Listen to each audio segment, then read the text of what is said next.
Plutarch, Sayings of Lycurgus, translated by Frank Cole Babbitt. 1. Lycurgus, the lawgiver, wishing to recall the citizens from the mode of living then existent, and to lead them to a more sober and temperate order of life, and to render them good and honorable men, for they were living a soft life, reared two puppies of the same litter, and one he accustomed to dainty food and allowed it to stay in the house, the other he took afield and trained in hunting. Later he brought them into the public assembly and put down some bones and dainty food and let loose a hare. Each of the dogs made for that to which it was accustomed, and, when the one of them had overpowered the hare, he said, "You see, fellow citizens, that these dogs belong to the same stock, but by virtue of the discipline to which they have been subjected they have turned out utterly different from each other, and you also see that training is more effective than nature for good." But some say that he did not bring in dogs which were of the same stock, but that one was of the breed of house dogs and the other of hunting dogs. Then he trained the one of inferior stock for hunting, and the one of better stock he accustomed to dainty food. And afterwards, as each made for that to which it had become accustomed, he made it clear how much instruction contributes for better or worse, saying, "So also in our case, fellow citizens, noble birth, so admired of the multitude, and or being descended from Heracles, does not bestow any advantage, unless we do the sort of things for which he was manifestly the most glorious and most noble of all mankind, and unless we practice and learn what is good our whole life long." 2. He made a redistribution of the land and assigned an equal share to all the citizens, and it is said that a while later, on returning from abroad, as he passed through the country where the harvesting had just been finished, and saw the cocks of grain standing near together in even lines, he was much pleased, and said with a smile to those who were with him, that it looked as if all the Spartans' land belonged to many brothers who had recently divided it. 3. Having introduced the abolition of debts, he next undertook to divide equally all household furnishings, so as to do away completely with all inequality and disparity. But when he saw that the people were likely to demur about assenting to this outright spoliation, he decreed that gold and silver coins should in future have no value, and ordained that the people should use iron money only. He also limited the time within which it was lawful to exchange their peasant holdings for this money. When this had been done, all wrongdoings was banished from Sparta, for nobody was able to steal or to accept a bribe or to defraud or rob anymore, when the result was something of which concealment was not possible, nor was its acquisition envied, nor its use without risk, nor its exportation or importation safe. As an added measure, he brought about the banishment from Sparta of everything not absolutely necessary, and, by reason of this, no merchant, no public lecturer, no soothsayer or mendicant priest, no maker of fancy articles ever made his way into Sparta. The reason was that he permitted no handy coinage to circulate among them, but instituted the iron coinage exclusively, which in weight was over a pound and a quarter, and in value not quite a penny. 4. Having determined to make an attack upon the prevailing luxury, and to do away with the rivalry for riches, he instituted the common mills. And in answer to those who sought to know why he had established these, and had divided the citizens, when under arms, into small companies, he said, "So that they may get their orders promptly, and, in case they cherish any radical designs, the offense may be confined to a small number. Also, that there may be for all an equal portion of food and drink, and so that not only in drink or food, but in bedding or furniture or anything else whatsoever, the rich man may have no advantage at all over the poor man." 5. Having made wealth unenviable, since nobody could make any use or show of it, he said to his intimate friends, "What a good thing it is, my friends, to show in actual practice the true characteristic of wealth, that it is blind." 6 and 7. He took good care that none should be allowed to dine at home and then come to the common meal stuffed with other kinds of food and drink. The rest of the company used to berate the man who did not drink or eat with them, because they felt that he was lacking in self-control and was too soft for the common way of living. Moreover, a fine was laid upon the man who was detected.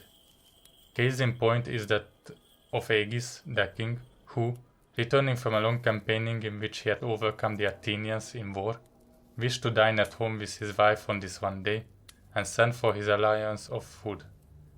But the military commanders would not send it, and the following day, when the matter was disclosed to the ephors, he was fined by them. 7. The well-to-do citizens resented legislation of this type, and, banding together, they denounced him and pelted him, wishing to stone him to death. As he was being pursued, he rushed through the marketplace, and he outdistanced almost all his pursuers and gained refuge in the shrine of Athena of the brazen house. Only, as he turned around, Arkander, who was pursuing him, put out one of his eyes by a stroke of his staff. But when later Lycurgus received Arkander, who was handed over to him for punishment by vote of the people, he did not treat him ill nor blame him, but, by compelling him to live under the same roof with him, he brought it to pass that Arkander had only commendation for Lycurgus and for the manner of living which he had found there, and was altogether enamored of this discipline. Lycurgus dedicated a memorial of his unhappy experience in the shrine of Athena of the brazen house, and gave to her the added epithet of Optilatis, for the Dorians in this part of the world called the eyes optics, Optiloi. 8. Being asked why he had not made any use of written laws, he said, "Because those who are trained and disciplined in the proper discipline can determine what will best serve the occasion." 9. At another time, when some sought to know why he had ordained that the people should use only an axe in putting a roof on their houses, and make a door with a saw only and none of other tools, he said, "So that the citizens may be moderate in regard to all the things which they bring into the house, and may possess none of the things which are the cause of rivalry among other peoples." 10. It was because of this custom also that their first king Laotychidas, dining at somebody's house and observing the construction of the ceiling, which was expensive and embellished with panels, asked his host if timbers grew square in their country. 11. Being asked why he had prohibited frequent campaigns against the same foes, he said, "So that they may not, by becoming accustomed to defending themselves frequently, become skilled in war." It was for this reason also that there appeared to be no slight ground for complaint against Agesilaus, who by his almost continual inroads and campaigns into Böotia had rendered the Thebans a match for the Spartans. At any rate, Antalcidas, when he saw him wounded, exclaimed, "You have got a handsome reward as you deserve for your fostering care, in teaching them to give when they did not wish to fight and did not even know how." 12. When somebody else desired to know why he instituted strenuous exercise for the bodies of the maidens in races and wrestling and throwing the discus and javelin, he said, "So that the implanted stock of their offspring, by getting a strong start in strong bodies, may attain a noble growth, and that they themselves may with vigor abide the birth of their children, and readily and nobly resist the pains of travail. And moreover, if the need arise, that they may be able to fight for themselves, their children, and their country." 13.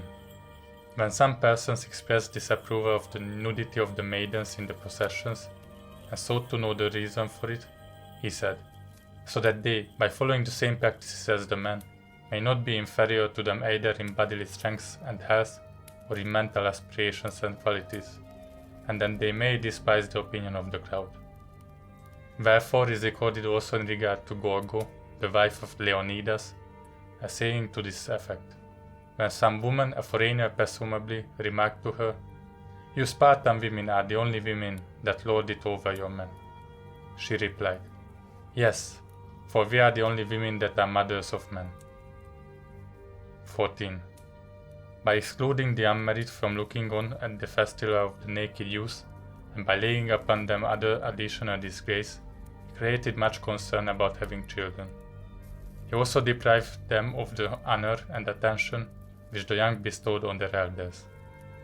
And nobody said a word against the remark which was made to Decrilidas, although he was a general and in high repute.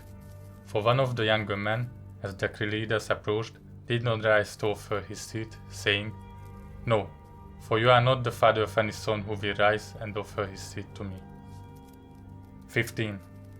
When someone inquired why he had made a law that girls should be given in marriage without any dowry, he said, "So that some of them shall not be left unwedded because of lack of means, and some shall not be eagerly sought because of abundant wealth, but each man, with an eye to the ways of the maid, shall make virtue the basis of his choice."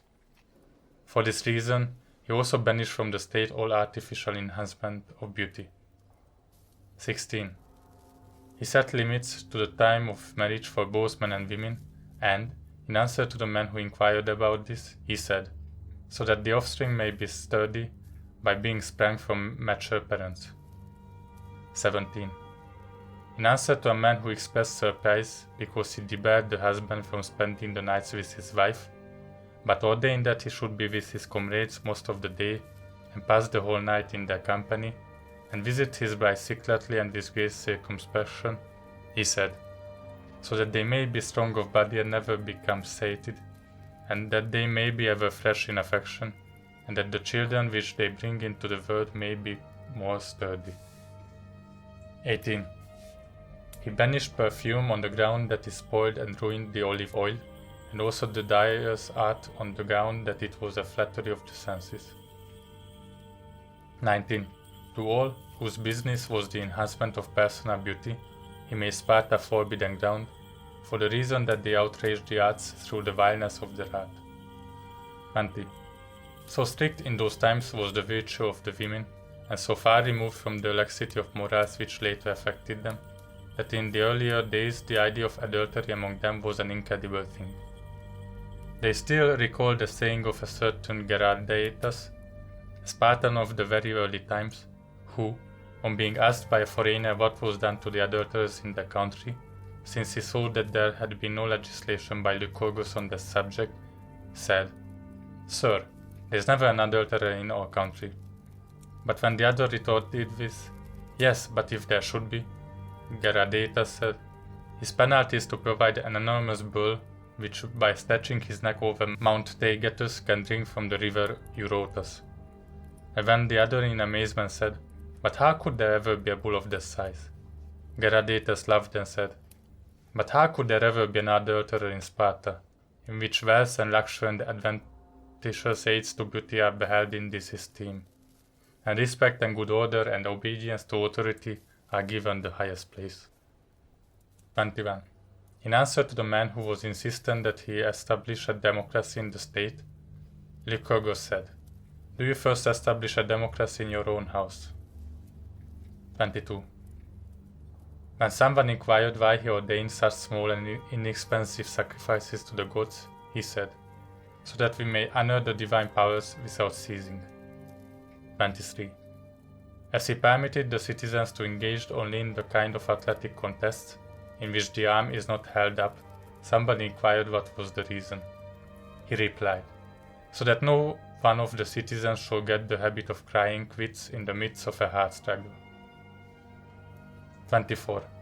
When someone asked why he ordered a frequent change of camping place, he said, "So that we may inflict greater injury upon our enemies." 25. When someone sought to know why he forbade assaults on both places, he said, "So that valiant men may not suffer death at the hands of a woman or a child or some such person." 26. When some of the Thebans advised with him in regard to the sacrifice and the lamentation which they perform in honor of Leucotheia, he advised them that if they regard her as a goddess, they should not bewail her, but if they looked upon her as a woman, they should not offer sacrifice to her as to a goddess. 27. In answer to some of the citizens who desired to know how we can keep off an invasion by enemies, he said, if you remain poor and one of you desires to be more important than another. 28. And at another time, when they raised the question about fortifications, he said that a city is not unfortified whose crowning glory is man and not bricks and stones. 29. The Spartans gave particular attention to the hair, recalling a saying of Lycurgus in reference to it, that it made the handsome more comely and the ugly more frightful. 30. He gave instructions that in war, when they had put the enemy to flight and had gained the victory, they should continue the pursuit only far enough to make their success assured, and then return immediately. For he said that it was neither a noble trait nor a Greek trait to slay those who had yielded, and this policy was not only honorable and magnanimous, but useful as well. For the opposing army, knowing that they customarily spared those who surrendered, but made away with those who resisted, would regard it as more profitable to flee than to stay. 31. When somebody inquired why he forbade spoiling the enemy's dead, he said, so that the soldiers may not, by looking about covertly for spoil, neglect their fighting, but also that they may keep to their poverty as well as to their post. End of Sayings of Lycurgus. Read by Wendell Farkas, 2023.